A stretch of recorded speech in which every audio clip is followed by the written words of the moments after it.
Hello everybody, welcome to Canadian Immigration Channel by lptoronto.com. Interesting topic. Study versus immigration.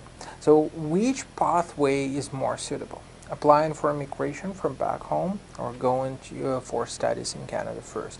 Which one should be my first or second choice? And for me, having that experience of dealing with clients for more than a decade, I would say that usually the first option would be going for straight immigration pathway, for applying through express entry system or directly through provincial nominee program, or applying for this or that way of immigration. Why? Well, because it's cheaper, because generally it would be faster. We'll talk about it in a second.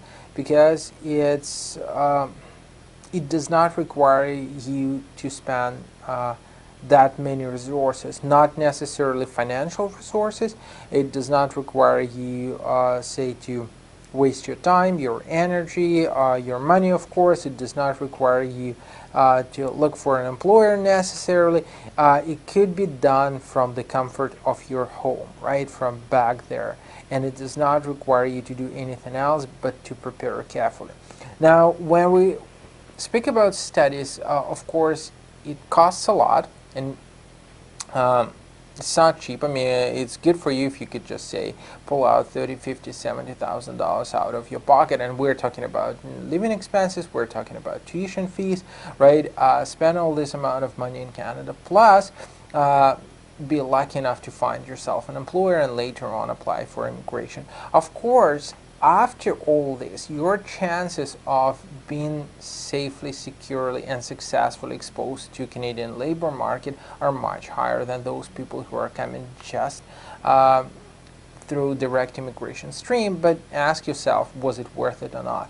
If we compare education versus immigration, education takes way more time. That pathway where you're applying through studies takes way more time than direct immigration. So say if you got CLB 9, which is IELTS listening 8.0 and 7.0 and all other disciplines. If you're young enough, say you're 30-something, you got your master's degree or you got your PhD, maybe you got a bachelor's or a couple of bachelor's degrees. Now, versus a person who comes to studies, well, your chances of being in Canada after successful application, after preparing your case and applying through express entry system, well, you're probably going to be here in 6-7 months. The person who goes through studies, of course, would have to find an academic institution, take academic IELTS test, make sure that he or she comes in here, which will happen within a few months, right? And afterwards, would have to study for 1 or 2 years, look for an employer, work for that employer, and then later apply for immigration. So all in all would take just at least 2-3 years, sometimes even longer, to make sure that you secure your permanent residency status. And those years would not be easy, right? Because you do not have permanent status in Canada. You have always to think about extension of status, what would go next, will my employer support me in my immigration aspirations, and so on and so on and so on. So I know lots of people who are desperate and they're quite nervous, right? I know it's a tedious process for you to immigrate through studies. Again, don't take me wrong, right? I'm mostly happy to hear about successful students coming in, but like if you're 30 plus, so you're not just a fresh graduate from school, maybe it's a good idea to think about applying from back home first.